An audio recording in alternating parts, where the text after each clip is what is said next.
Hello বন্ধুরা, আমি তানরুহা সাবিহা। আমি বাংলাদেশের একজন সাধারণ মেয়ে। আজকে আমি তোমাদের যে গল্পটা বলব সেটা আমার স্বামী এবং তার বন্ধুকে নিয়ে। বন্ধুরা, আমি দেখতে অনেক সুন্দরী ছিলাম। বিয়ের পর আমার স্বামী আমাকে অনেক ভালোবাসত। আমিও আমার স্বামীকে অনেক ভালোবাসতাম। তারপরেও আমার স্বামী আমাকে রেখে যা করত তা মোটেও আমি আশা করিনি।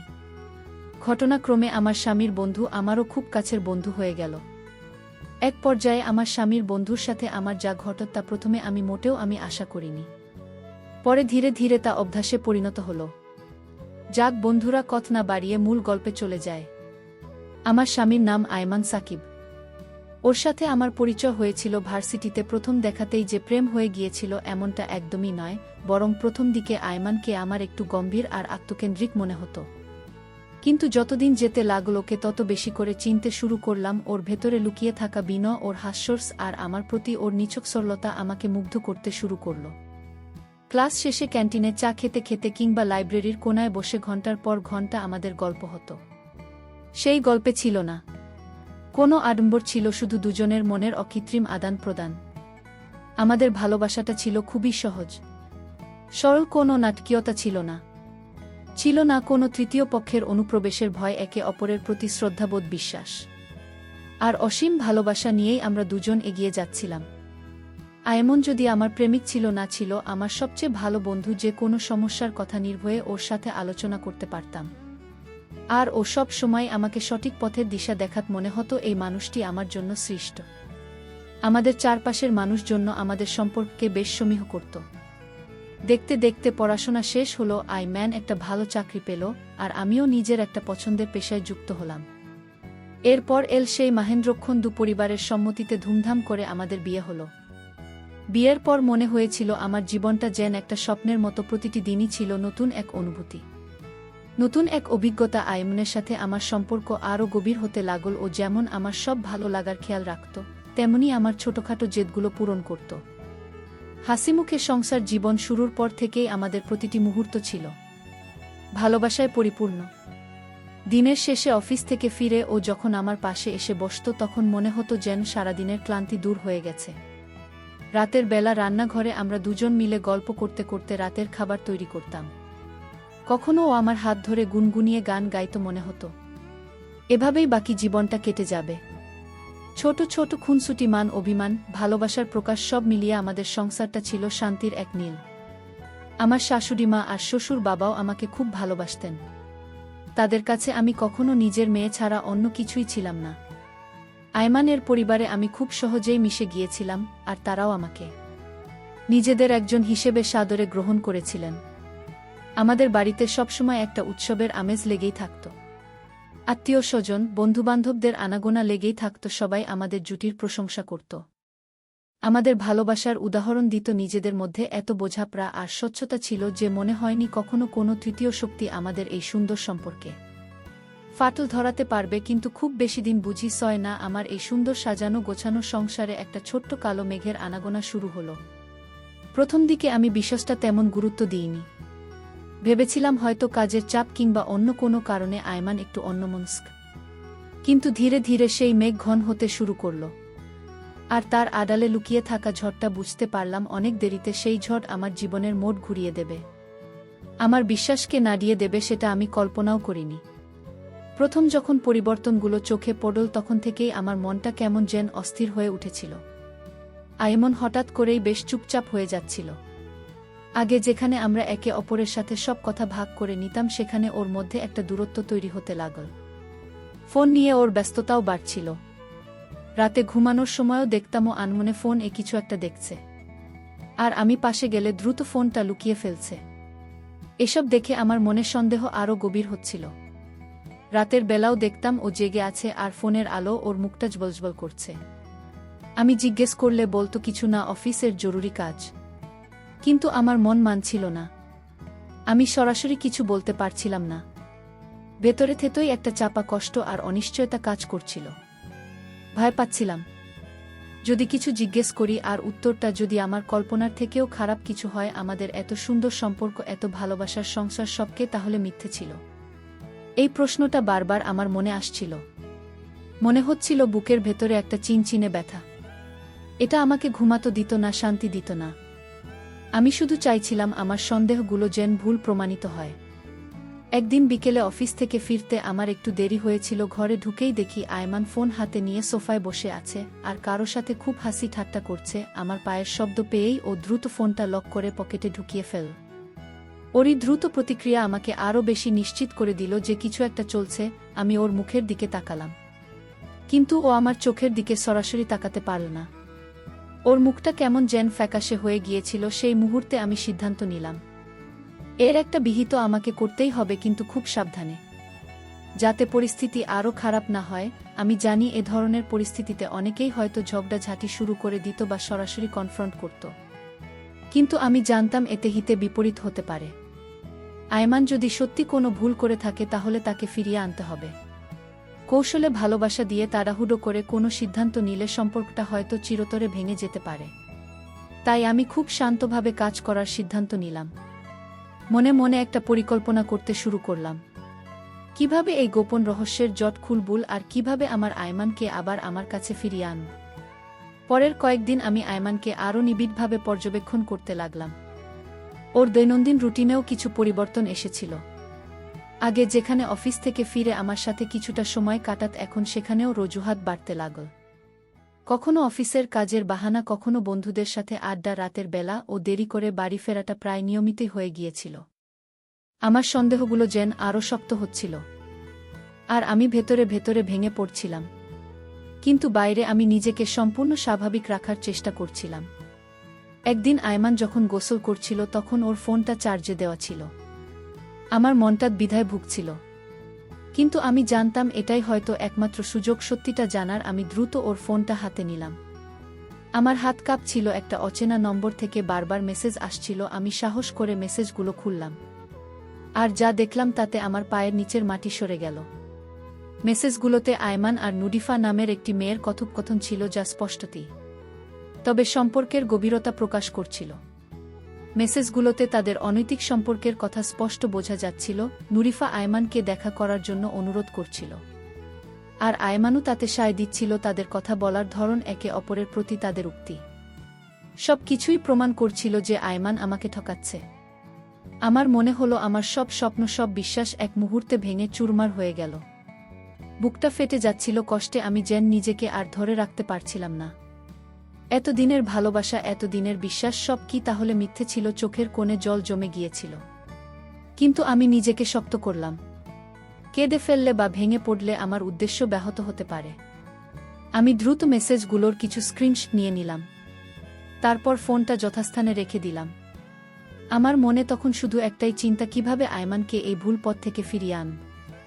আমি জানি এটা একটা কঠিন লড়াই হবে, কিন্তু আমি প্রস্তুত ছিলাম। আমার ভালোবাসা সংসারকে আমি এত সহজে ভেঙে যেতে দিতে পারি না। এই আঘাত আমাকে দুর্বল করেনি, বরং আরও দৃঢ় প্রতিজ্ঞ করে তুলেছিল। স্ক্রিনশটগুলো নেওয়ার পর আমার ভেতরে এক অদ্ভুত নীরবতা নেমে এসেছিল। বাইরে থেকে দেখলে কেউ বুঝত না আমার মনের ভেতর কি ঝড় বইছে। মনে হচ্ছিল বুকের গভীর একটা ক্ষত তৈরি হয়েছে, যা হয়তো সহজে শুকাবে না। কিন্তু আমি জানতাম এই মুহূর্তে ভেঙে পড়লে চলবে না। আমাকে শান্ত থাকতে হবে, পরিস্থিতি সামাল দিতে হবে। বিচক্ষণতার সাথে আমি ঠিক করলাম কোনো তাড়াহুড়ো করব না। আয়মানকে সরাসরি দোষারোপ না করে এমনভাবে এগোবো যেন ওর নিজেই নিজের ভুলটা বুঝতে পারে। পরের দিনগুলোতে আমি আয়মানের সাথে আগের মতোই স্বাভাবিক আচরণ করার চেষ্টা করলাম। কথা বললাম যেন কিছুই হয়নি, কিন্তু ভেতরে ভেতরে আমার মনটা বারবার কাঁদছিল। ওর সাথে যখন কথা বলছিলাম তখন ওর চোখের দিকে তাকালে মনে হচ্ছিল ও আমাকে কিছু লুক হচ্ছে। আমাদের ভেতরের সে বিশ্বাস আর স্বচ্ছতা যেন আর হারিয়ে যাচ্ছিল। এই পরিস্থিতিটা আমার জন্য খুবই পীড়াদায়ক ছিল। তবু আমি নিজেকে বোঝালাম, এই কঠিন সময়ে নিজেকে দুর্বল দেখালে চলবে না। আয়মান হয়তো বুঝতে পারেনি যে আমি সব জেনে গেছি। ও তার নিজের মতো করে জীবন যাপন করে যাচ্ছিল। ওর ফোনে সেই মেসেজ আসা, রাতে দেরি করে ফেরা, সব কিছুই চলছিল। আমার মনে হচ্ছিল আমাদের এতদিনের ভালোবাসা, এত স্মৃতি, এত স্বপ্ন, সব কি ওর কাছে এত মূল্যহীন হয়ে গেল? এই প্রশ্নটা আমাকে কুরে কুরে খাচ্ছিল। কিন্তু আমি জানতাম অভিযোগ করলে বা রাগ দেখালে পরিস্থিতি আরও খারাপ হতে পারে। তাই আমি নিজেকে আরও বেশি করে ঘর সংসার আর নিজের কাজে ব্যস্ত রাখলাম। একদিন রাতে আয়মান যখন ঘুমাচ্ছিল তখন আমি ওর ফোনটা নিয়ে নুডিফার প্রোফাইলটা দেখলাম। ছবিগুলো দেখে আমার মনে হলো মেয়েটা বেশ চট্টে আর আধুনিক। আমার মনে নানা প্রশ্ন কি দিচ্ছিল, কি এমন আছে ওর মধ্যে যা এমনকে আমার থেকে দূরে ঠেলে দিচ্ছে। আমি কি কোনো দিক থেকে কম পড়ে গেছি? নিজেকে অনেকবার এই প্রশ্নটা করলাম, কিন্তু পরক্ষণেই ভাবলাম এটা কোনো প্রতিযোগিতা নয়। ভালোবাসায় তৃতীয় পক্ষ এলে তার কারণ অন্য কিছু হয়। হয়তো এটা শুধুমাত্র এক ধরনের মোহ যা থেকে আয়মানকে বেরিয়ে আসতে সাহায্য করতে হবে। আমি সিদ্ধান্ত নিলাম আয়মান এর সাথে খোলামেলা কথা বলবো, তবে ভিন্ন কৌশলে। সরাসরি নুডিফার প্রসঙ্গ নাইনে আমাদের সম্পর্কের গভীরতা আর ভালোবাসার দিকগুলো ওকে মনে করিয়ে দেব। হয়তো পথভ্রষ্ট হয়েছে, কিন্তু তার মানে এই নয় আমাদের ভালোবাসা শেষ হয়ে গেছে। আমি বিশ্বাস করতাম আয়মানের প্রতি আমার ভালোবাসা এতটাই শক্তিশালী যে তা ওকে যে কোনো ভুল পথ থেকে ফিরিয়ে আনতে সক্ষম। আমার কৌশল ছিল ধীর গতির, কিন্তু ফলপ্রসূ। আমি রাতের বেলা এমন এর সাথে বসে পুরনো দিনের কথা বলতাম। আমাদের প্রথম দেখা, প্রথম প্রেম, বিয়ের দিনগুলোর স্মৃতি। ওকেও সেসব দিনগুলোর কথা মনে করিয়ে দিতাম। দেখতাম ও আনমনা হয়ে শুনছে, কখনো কখনো একটা দীর্ঘশ্বাস ফেলছে।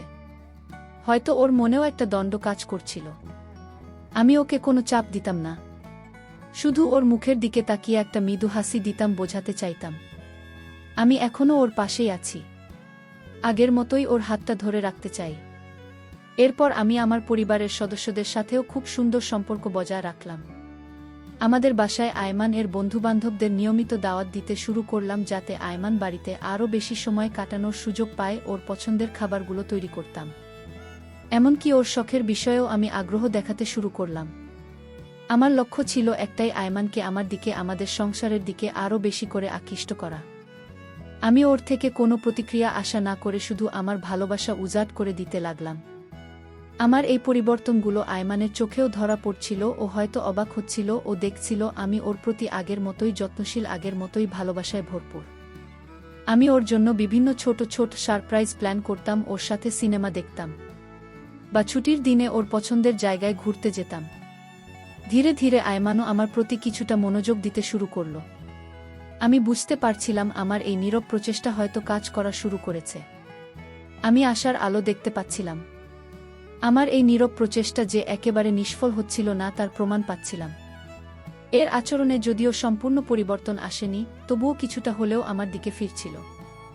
রাতে ফোন ওর ব্যস্ততা কিছুটা কমেছিল, আর আমার সাথে টুকটাক কথা বলার আগ্রহ ওর মধ্যে বাড়ছিল। আমি জানতাম এটা একটা দীর্ঘ প্রক্রিয়া, আর আমাকে ধৈর্য ধরতে হবে। তাড়াহুড়ো করলে সব প্রচেষ্টা ব্যর্থ হয়ে যেতে পারে। আমার লক্ষ্য ছিল আয়মানকে এই মোহ থেকে সম্পূর্ণভাবে বের করে আনা। একদিন রাতে আমরা খাবার খাচ্ছিলাম। আমি ইচ্ছাকৃতভাবে আমাদের বিয়ের অ্যালবামের প্রসঙ্গ তুললাম। বললাম, মনে আছে বিয়ের দিন তুমি কত নার্ভাস ছিলে, আর আমি তোমার হাত ধরে বলছিলাম আমি তো আছি। আয়মান একটা মৃদু হাসি দিল। ওর চোখে এক ঝলক স্মৃতির আবেশ দেখতে পেলাম। আমি ওকে নিয়ে ওর পছন্দের একটা রেস্টুরেন্টে যেতে চাইলাম, যেখানে আমরা প্রথম ডেট এগিয়েছিলাম। আয়মান প্রথমে ইতস্তত করলেও পরে রাজি হল। আমি বুঝতে পারছিলাম আমাদের পুরনো স্মৃতিগুলো ওকে নাড়া দিচ্ছিল। সেই দিনটা আমাদের জন্য একটা নতুন শুরুর মতো ছিল। রেস্টুরেন্ট বসে আমরা অনেকক্ষণ গল্প করলাম, পুরনো দিনের খুনসুটি, স্বপ্ন আর প্রতিজ্ঞার কথা বলছিলাম। আয়মান ধীরে ধীরে স্বাভাবিক হচ্ছিল। ওর চোখে আমি সেই পুরনো আয়মানকে ফিরে পাচ্ছিলাম, যাকে আমি ভালোবেসেছিলাম। আমি ওকে বোঝানোর চেষ্টা করছিলাম যে জীবনের কঠিন সময়েও ভালোবাসা কিভাবে মানুষকে সঠিক পথে ফিরিয়ে আনতে পারে। নুডিফার প্রসঙ্গ আমি তুলিনি, কিন্তু পরোক্ষভাবে বোঝাতে চেয়েছি যে আমাদের ভালোবাসা কতটা শক্তিশালী। পরের কয়েকদিন আমি আরও বেশি করে আয়মানের সাথে সময় কাটাতে লাগলাম। ওর পছন্দের বইগুলো ওকে পড়ে শোনাতাম, একসাথে টিভি দেখতাম, ওকেও শখের বিষয়গুলোতে উৎসাহিত করতাম। ও যখন বন্ধুদের সাথে বাইরে যেত তখন আমি ওকে কোনো প্রশ্ন করতাম না, বরং হাসি মুখে বিদায় দিতাম। আমার এই উদারতা হয়তো ওকে আরও বেশি করে ভাবতে শুরু করেছিল। আমি ওর উপর কোনো প্রকার চাপ সৃষ্টি করছিলাম না, বরং ওকে মুক্তভাবে চিন্তা করার সুযোগ দিচ্ছিলাম। আমার এই নিরন্তর ভালোবাসার প্রকাশ আয়মানির মনে গভীর প্রভাব ফেলছিল। আমি দেখছিলাম ও আগের চেয়ে বেশি হাসছে, আমার সাথে কথা বলছে। ফোনের প্রতি ওর আকর্ষণও ধীরে ধীরে কমছিল। রাতের বেলা যখন ফোন দেখত, আমি ওর পাশে গিয়ে বসতাম, মাথায় হাত বুলিয়ে দিতাম। ও দ্রুত ফোনটা সরিয়ে নিত না, বরং আমার দিকে তাকাত। এই ছোট ছোট পরিবর্তনগুলো আমার মনে আশার সঞ্চার করছিল।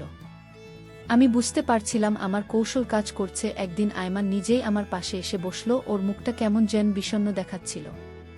ওই ইতস্তত করে বলল, তানরুহা, আমি বোধহয় একটা ভুল করে ফেলেছি। আমি ওর মুখের দিকে তাকালাম। কোনো কথা বললাম না, শুধু ওর হাতটা আলতো করে ধরলাম। ও বলতে শুরু করল কিভাবে নুডিফার সাথে ওর পরিচয় হয়েছিল ফেসবুকে, কিভাবে ধীরে ধীরে তারা একে অপরের প্রতি আকৃষ্ট হয়েছিল। ও স্বীকার করল এটা ওর একটা ভুল ছিল, একটা সাময়িক দুর্বলতা। আয়মান যখন ওর ভুল স্বীকার করছিল তখন ওর চোখে আমি অনুশোচনার ছাপ দেখতে পাচ্ছিলাম। ও আমাকে বোঝানোর চেষ্টা করছিল যে এই সম্পর্কটা ছিল ওর জীবনে একটা বড় ভুল যা থেকেও বেরিয়ে আসতে চায়। আমিও কি কোনো দোষারোপ করিনি, কোনো অভিযোগও করিনি, শুধু শান্তভাবে ওর কথা শুনলাম। যখন ও সবটা শেষ করল তখন আমি শুধু ওকে জড়িয়ে ধরলাম, বললাম, আমরা মানুষ, আমাদের ভুল হয়, কিন্তু সেই ভুল থেকে শেখাটাই আসল। আমি ওকে আশ্বস্ত করলাম যে আমি ওর পাশেই আছি, আমাদের ভালোবাসা এই সামান্য ভুলকে ক্ষমা করে দিতে পারে। সেই রাত আমরা অনেকক্ষণ কথা বললাম। আয়মান প্রতিজ্ঞা করল ও আর কখনো আমাকে বা আমাদের সংসারকে ঠকাবে না। ও নুডিফার সাথে সব সম্পর্ক ছিন্ন করার প্রতিশ্রুতি দিল। আমি জানতাম এই প্রতিজ্ঞা পূরণ করা ওর জন্য কঠিন হবে, কিন্তু আমি ওর উপর বিশ্বাস রেখেছিলাম। আমি বিশ্বাস করতাম ভালোবাসা আর ধৈর্য দিয়ে সব বাধা অতিক্রম করা যায়। আমাদের ভালোবাসাই আমাদের সম্পর্ককে নতুন জীবন দেবে। সেই রাত ছিল আমাদের সম্পর্কের জন্য এক নতুন ভোরের ইঙ্গিত। আয়মানের স্বীকারোক্তি আমার মনে এক মিশ্র অনুভূতি তৈরি করেছিল। একদিকে যেমন কষ্ট হচ্ছিল, তেমনি আরেক দিকে স্বস্তিও পাচ্ছিলাম এই ভেবে যে ও অন্তত নিজের ভুলটা বুঝতে পেরেছে। ওকে ক্ষমা করে দেওয়ার সিদ্ধান্ত নেওয়াটা আমার জন্য সহজ ছিল না, কিন্তু আমি জানতাম আমাদের ভালোবাসার গভীরতা এই একটা ভুলের চেয়ে অনেক বেশি। আমি বিশ্বাস করতাম ভালোবাসা দিয়ে সবকিছু ঠিক করা সম্ভব। আমার সেই বিশ্বাসই আমাকে পথ দেখাচ্ছিল। পরের দিন থেকে আয়মানের মধ্যে একটা অদ্ভুত পরিবর্তন লক্ষ্য করলাম। ও যেন নতুন করে জীবন ফিরে পেয়েছিল। ওর চোখে আর সেই চেনা অপরাধবোধ বা লুকানোর প্রবণতা ছিল না। ও আমাকে আরও বেশি করে সময় দিতে লাগল, আমার সব কথা মন দিয়ে শুনতে লাগল। আমাদের পুরনো ভালোবাসার দিনগুলো যেন আবার ফিরে আসছিল। আয়মান নিজ থেকেই নুডিফার সাথে সব যোগাযোগ বন্ধ করে দিয়েছিল, এমনকি ওর ফোন চেক করার অনুমতিও আমাকে দিয়েছিল, যদিও আমার সেটা প্রয়োজন ছিল না। আমিও আয়মানের প্রতি আমার আস্থা আরও বাড়িয়ে দিলাম। ওর প্রতি আমার আচরণে কোনো পরিবর্তন আনিনি, বরং আরও বেশি করে ওকে বোঝানোর চেষ্টা করছিলাম যে আমি ওর পাশে আছি। আমাদের মধ্যে আবারও সেই পুরনো স্বচ্ছতা ফিরে এসেছিল। আমরা একে অপরের সাথে সব কথা ভাগ করে নিতে শুরু করলাম। আয়মান নিজেই একদিন আমাকে বলল, তানরুহা, তুমি আমার জীবনে আশীর্বাদ হয়ে এসেছ। আমি তোমার ভালোবাসার দৈর্ঘ্যের যোগ্য নই। ওরে কথাগুলো শুনে আমার চোখ ভিজে এসেছিল। আমাদের সম্পর্কটা যেন নতুন করে তৈরি হচ্ছিল। আমরা প্রতিদিন সন্ধ্যায় একসঙ্গে হাঁটতে বের হতাম, পুরনো স্মৃতি রোমন্থন করতাম। ছুটির দিনে আমি আর আয়মান মিলে বিভিন্ন পরিকল্পনা করতাম, যা আগে খুব কমই হতো। ও আমাকে বোঝানোর চেষ্টা করত যে কিভাবে ওর জীবনে নুরিফার আগমন ঘটেছিল এবং কেন ও সেই পথে পা বাড়িয়েছিল। আমি শুধু ওকে মনোযোগ দিয়ে শুনতাম, কোনো বিচার করতাম না, কোনো অভিযোগও করতাম না, কারণ আমি জানতাম এই মুহূর্তেও সবচেয়ে বেশি প্রয়োজন আমার সমর্থন আর বিশ্বাস। আমার শাশুড়ি মা আর শ্বশুর বাবাও আয়মানের এই পরিবর্তন লক্ষ্য করছিলেন। তারা হয়তো পুরো ঘটনা জানতেন না, তবে আয়মানের মুখে হাসি দেখে তারাও খুশি হচ্ছিলেন। একদিন শাশুড়িমা আমাকে বললেন, বৌমা, তোমাদের দুজনের সম্পর্ক দেখে আমরা খুব খুশি, সবসময় এমন হাসি খুশি থেকো। আমি শুধু একটা মৃদু হাসি দিলাম। ভেতরে ভেতরে জানতাম এই হাসি ধরে রাখতে আমাকে কত পথ বেরিয়ে আসতে হয়েছে। আয়মানের প্রতি আমার ভালোবাসা এতটাই শক্তিশালী ছিল যে আমি ওকে ক্ষমা করে দিতে পেরেছিলাম। আমি জানতাম মানুষ হিসেবে ভুল করাটা স্বাভাবিক, কিন্তু সেই ভুল থেকে শেখাটাই আসল। আয়মান তার ভুল থেকে শিখেছিল এবং নিজেকে শুধরে নিয়েছিল। আমাদের সংসার আবার শান্তির নীড়ে পরিণত হয়েছিল। প্রতিটি দিন কাটছিল নতুন উদ্দীপনা আর ভালোবাসায়। আমাদের সম্পর্ক যেন আরও মজবুত হয়েছিল। এই কঠিন সময় পার করে আসার পর আমি আমার এই অভিজ্ঞতা থেকে একটা জিনিস শিখেছিলাম, তা হলো ধৈর্য এবং ভালোবাসার শক্তি অপরিসীম। যখন আমাদের সম্পর্কের উপর কালো মেঘ নেমে এসেছিল, তখন যদি আমি ভেঙে পড়তাম বা রাগ করতাম তাহলে হয়তো সব শেষ হয়ে যেত। কিন্তু আমি ধৈর্যের সাথে পরিস্থিতি সামাল দিয়েছিলাম এবং আমার ভালোবাসার উপর আস্থা রেখেছিলাম। এই কঠিন পরীক্ষা আমাদের সম্পর্ককে আরও দৃঢ় করেছে, আরও পরিপক্ক করে তুলেছে। আজ আমাদের সংসার শুধু শান্তি আর ভালোবাসায় ভরা। আয়মান আর আমি একে অপরের প্রতি আরও বেশি সহানুভূতিশীল হয়েছি। আমরা এখন জানি যে কোনো পরিস্থিতিতে একে অপরের পাশে থাকতে হবে। আমাদের গল্প হয়তো অনেকের জন্যই একটি বার্তা বহন করে। ভালোবাসা দিয়ে অনেক কঠিন পথও পাড়ি দেওয়া যায়, যদি বিশ্বাস আর ধৈর্য থাকে। আমি তানরুহা বিহা, একজন সাধারণ মেয়ে, কিন্তু আমার ভালোবাসার গল্পটা ছিল নিখুঁত। আমাদের জীবনের সেই কঠিন অধ্যায়টি যেন এক শিক্ষণীয় অভিজ্ঞতা হয়ে এসেছিল। আয়মান আর আমি দুজনেই আমাদের সম্পর্ককে নতুন করে আবিষ্কার করেছিলাম। ছোট ছোট বিষয় একে অপরের মতামত নেওয়া, দিনের শেষে দুজনে মিলে চা খেতে খেতে গল্প করা কিংবা একে অপরের পছন্দের কাজগুলো করা, এসব আমাদের বন্ধনকে আরও শক্তিশালী করছিল। নুরিফার অধ্যায়টি যেন আমাদের সম্পর্কের পুরনো ধুলো ঝেড়ে ফেলে নতুন করে প্রাণ দিয়েছিল। এখন আর আমাদের মধ্যে কোনো লুকোচুরি ছিল না, ছিল শুধু অবাধ বিশ্বাস আর ভালোবাসা। আয়মান এখন কাজের ফাঁকেও আমাকে ফোন করে খোঁজ নিত। অফিস থেকে ফেরার পথে আমার পছন্দের জিনিস নিয়ে আসত। ওর এই পরিবর্তনগুলো আমাকে আরও বেশি করে আশ্বস্ত করছিল। আমি বুঝতে পারছিলাম ও সত্যিই তার ভুল বুঝতে পেরেছে এবং নিজেকে শুধরে নিতে পেরেছে। আমরা দুজনে মিলে আমাদের ভবিষ্যৎ নিয়ে নতুন করে পরিকল্পনা করছিলাম। আমাদের ছোটবেলার স্বপ্নের বাড়ি, ছুটির দিনে বেড়াতে যাওয়ার জায়গা, সব নিয়েই আমরা আলোচনা করতাম। এই নতুন শুরুটা আমাদের জীবনকে নতুন একটা মাত্রা দিয়েছিল। আমিও আয়মানের প্রতি আরও বেশি মনোযোগী হয়েছিলাম। ওর ছোট ছোট পছন্দ অপছন্দগুলো খেয়াল রাখতাম। ওর যদি মন খারাপ থাকতো তাহলে ওর পাশে বসে গল্প করতাম, ওকে হাসানোর চেষ্টা করতাম। যখন দেখতাম ও কাজের চাপে খুব ক্লান্ত, তখন ওর জন্য পছন্দের খাবার তৈরি করতাম বা ওর মাথা টিপে দিতাম। আমাদের সম্পর্কটা এখন শুধু স্বামী স্ত্রীর মধ্যে সীমাবদ্ধ ছিল না, আমরা একে অপরের সবচেয়ে ভালো বন্ধুতে পরিণত হয়েছিলাম। আমাদের এই সুখের পরিবর্তন দেখে আমাদের আশেপাশের মানুষরাও খুশি হচ্ছিল। আমার শাশুড়ি মা প্রায় বলতেন, তোমাদের দুজনকে এভাবে একসাথে হাসতে দেখলে আমার মনটা ভরে যায়। তার মুখে কথাগুলো শুনে আমারও খুব ভালো লাগত। আত্মীয় স্বজনরাও আমাদের জুটির প্রশংসা করত। আমাদের সম্পর্কটা এখন আর শুধু আমাদের দুজনের ব্যক্তিগত বিষয় ছিল না, এটা যেন অন্যদের কাছে একটা অনুপ্রেরণা হয়ে উঠেছিল। আমি আমার ইউটিউবে চ্যানেল এর মাধ্যমে যখনই গল্পটা আপনাদের সাথে ভাগ করে নিচ্ছি, তখন আমার মনে হচ্ছিল মানুষের জীবন কতই না বিচিত্র। কখনো কখনো এমন অপ্রত্যাশিত ঝড় আসে যা আমাদের সবকিছু ওলটপালট করে দেয়া, কিন্তু সেই ঝড় মোকাবিলা করার শক্তি যদি আমাদের ভেতরে থাকে, তবে সব প্রতিকূলতা পেরিয়ে আবার আলোর মুখ দেখা সম্ভব। আমার আর আয়মানের সম্পর্ক সেই আলোরই এক প্রতীক। আমাদের এই পুনর্গঠিত সম্পর্কের সবচেয়ে বড় দিক ছিল খোলামেলা আলোচনা। আমরা এখন যে কোনো সমস্যা বা ভুল বোঝাবুঝি হলে সেটা নিজেদের মধ্যে আলোচনা করে সমাধান করেনি, রাগ বা অভিমান করে বসে থাকি না। কারণ আমরা জানি নীরবতা অনেক সময় সম্পর্ককে ভেতর থেকে দুর্বল করে দেয়। তাই আমরা একে অপরের কথা শুনি এবং বোঝাপড়ার মাধ্যমে সবকিছু সামাল দিই। আমার মনে পড়ে একদিন আয়মান নিজেই আমাকে জিজ্ঞেস করেছিল, তানরুহা, তুমি কিভাবে আমার এই ভুলটা ক্ষমা করে দিলে? তোমার কি একটুও রাগ হয়নি?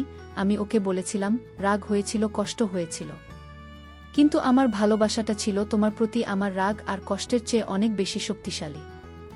আর আমি বিশ্বাস করি মানুষ ভুল করে, কিন্তু সেই ভুল থেকে শেখাটাই আসল। ওর চোখে আমি কৃতজ্ঞতা দেখেছিলাম। সেই মুহূর্তে বুঝেছিলাম আমার ধৈর্য আর বিশ্বাস বৃথা যায়নি। আমাদের ভালোবাসার জয় হয়েছে। আমাদের এই নতুন অধ্যায় পা রাখার পর থেকে আয়মান আর আমি দুজনেই আমাদের সম্পর্ককে আরও বেশি মূল্যবান মনে করতে শুরু করেছিলাম। আমরা প্রতিজ্ঞা করেছিলাম যে অতীতের ভুল থেকে শিক্ষা নিয়ে ভবিষ্যতে আরও যত্নশীল হব। ছোট ছোট মুহূর্তগুলোকেও আমরা এখন আরও বেশি উপভোগ করি, কারণ আমরা জানি জীবনের প্রতিটি মুহূর্ত কতটা মূল্যবান। আমাদের এই যাত্রা শুধু স্বামী স্ত্রীর নয়, বরং দুই বন্ধুর যারা একে অপরের শক্তি এবং দুর্বলতা দুটোই জানে। আয়মান এখন তার অফিসের কাজের ফাঁকে আমাকে সারপ্রাইজ দিতে পছন্দ করে। হঠাৎ করে ফুল নিয়ে আসা বা আবার পছন্দের কোনো খাবার নিয়ে হাজির হওয়া, এসব যেন আমাদের প্রতিদিনের ভালোবাসাকে নতুন করে সাজিয়ে তোলে। আমারও তার প্রতি আস্থা আরও বেড়েছে। আমরা এখন একে অপরের স্বপ্নগুলোকে নিজেদের স্বপ্ন মনে করি এবং সেগুলো পূরণের জন্য একে অপরকে উৎসাহ দিই। আমাদের ভালোবাসার বাঁধন এখন আগের চেয়েও মজবুত, যা কোনো ঝড়েই আর টলবে না। আমাদের পারিবারিক জীবন এখন হাসি খুশি আর প্রাণবন্ত। আমি আর আয়মান দুজনেই আমাদের শাশুড়ি মা, শ্বশুর বাবার প্রতি আরও বেশি মনোযোগী হয়েছি। তাদের সাথে সময় কাটাই, তাদের ছোট ছোট আবদারগুলো পূরণ করি। পরিবারের সবার মুখে হাসি দেখতে পাওয়াটা এখন আমাদের কাছে সবচেয়ে বড় প্রাপ্তি।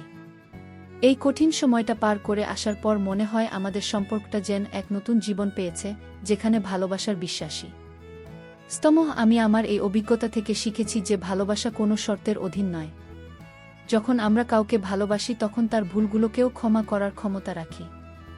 গুরুত্বপূর্ণ হলো সেই ভুল থেকে বেরিয়ে আসার ইচ্ছা এবং নিজেকে শুধরে নেওয়ার চেষ্টা। আয়মান সেই চেষ্টাটা করেছিল আর আমি তাকে সেই সুযোগটা দিয়েছিলাম। আর এই সুযোগ দেওয়াটাই আমাদের সম্পর্ককে নতুন তাতে নিয়ে গেছে। আমরা এখন মাঝে মাঝেই নিজেদের মধ্যে আলোচনা করি কিভাবে আমাদের সম্পর্ককে আরও সুন্দর রাখা যায়। আমি আয়মানকে বলি, ভালোবাসা মানে শুধু ভালো সময় পাশে থাকা নয়, খারাপ সময়ও হাত ধরে থাকা। আরও আমাকে বলে, তুমি প্রমাণ করেছ যে ভালোবাসার সবকিছু জয় করতে পারে। এই পারস্পরিক বোঝাপড়া আমাদের সম্পর্ককে আরও গভীর করেছে। নুরিফার বিষয়টি এখন আমাদের জীবনে একটি অতীত অধ্যায় মাত্র। আমরা দুজনেই সেই ঘটনা থেকে শিক্ষা নিয়েছি। আয়মান তার ভুল বুঝতে পেরে নিজেকে শুধরে নিয়েছে এবং আমি তাকে দ্বিতীয় সুযোগ দিয়েছি। এই অভিজ্ঞতা আমাদের সম্পর্ককে ধ্বংস করেনি, বরং আরও শক্তিশালী করেছে। আমরা এখন আরও বেশি করে একে অপরের প্রতি কৃতজ্ঞ এবং শ্রদ্ধাশীল। আমাদের এই পুনর্মিলন শুধুমাত্র আমাদের দুজনের জন্যই নয়, এটি আমাদের পরিবার এবং বন্ধুবান্ধবের কাছেও একটি ইতিবাচক বার্তা দিয়েছে। তারা আমাদের সম্পর্ক দেখে অনুপ্রাণিত হয় এবং ভালোবাসার প্রতি তাদের বিশ্বাস আরও বেড়েছে। আমার এই গল্পটা হয়তো অনেকের জন্যই একটি শিক্ষা যে কিভাবে ধৈর্য, বিশ্বাস আর ভালোবাসা দিয়ে ভেঙে যাওয়ার সম্পর্ক কি আবার জোড়া লাগানো যায়। আমাদের সংসার এখন সুখ আর শান্তিতে পরিপূর্ণ, যা আমার জীবনের সবচেয়ে বড় পাওয়া। আজ যখন আমি আমার জীবনের এই গল্প আপনাদের সামনে তুলে ধরছি, তখন আমার মনে এক ধরনের তৃপ্তি কাজ করছে। আমাদের সম্পর্ক এখন আগের চেয়ে অনেক বেশি মজবুত, গভীর আর শান্তিপূর্ণ। ডায়মন্ডের প্রতি আমার ভালোবাসা এখন আরও অটল, আর ওর প্রতি আমার বিশ্বাস আরও দৃঢ়। আমরা দুজনেই এখন জানি যে জীবনের প্রতিটি ধাপে একে অপরের পাশে থাকাটাই আসল আমাদের সংসার। এখন শুধু শান্তি আর শান্তিতে ভরপুর। প্রতিটি দিন এখন আমাদের কাছে এক নতুন সুযোগ। আমরা একসঙ্গে হাসা, একসঙ্গে পরিকল্পনা করা আর একসঙ্গে নিজেদের স্বপ্নগুলোকে বাস্তবায়িত করার চেষ্টা করি। আয়মানদার কাজ এবং পরিবারের মধ্যে চমৎকার ভারসাম্য বজায় রাখে। অফিস থেকে ফেরার পর ও এখন আর ফোন ব্যস্ত থাকে না, বরং আমাকে আর আমাদের পরিবারকে সময় দেয়। ওর এই পরিবর্তিত আচরণ আমাকে প্রতিনিয়ত আশ্বস্ত করে যে আমার ধৈর্য এবং ভালোবাসা ব্যর্থ হয়নি। আমাদের মধ্যেকার গজে পড়া এখন এত দৃঢ় যে ছোটখাটো ভুল বোঝাবুঝিগুলো আমরা সহজেই মিটিয়ে নিতে পারি। একে অপরের প্রতি সম্মান আর ভালোবাসাই আমাদের সম্পর্ককে আরও মজবুত করেছে। আমরা এখন একে অপরের শক্তি এবং দুর্বলতার উৎস। আমি ওর পাশে থাকলে ও নিজেকে আরও শক্তিশালী মনে করে, আর ওর পাশে থেকে আমিও নিজেকে সুরক্ষিত অনুভব করি।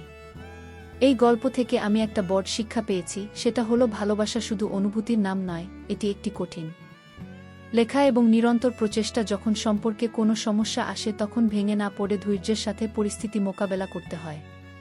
ভালোবাসা দিয়ে অনেক কঠিন রাস্তাও পাড়ি দেওয়া যায়, যদি বিশ্বাস আর সততা থাকে।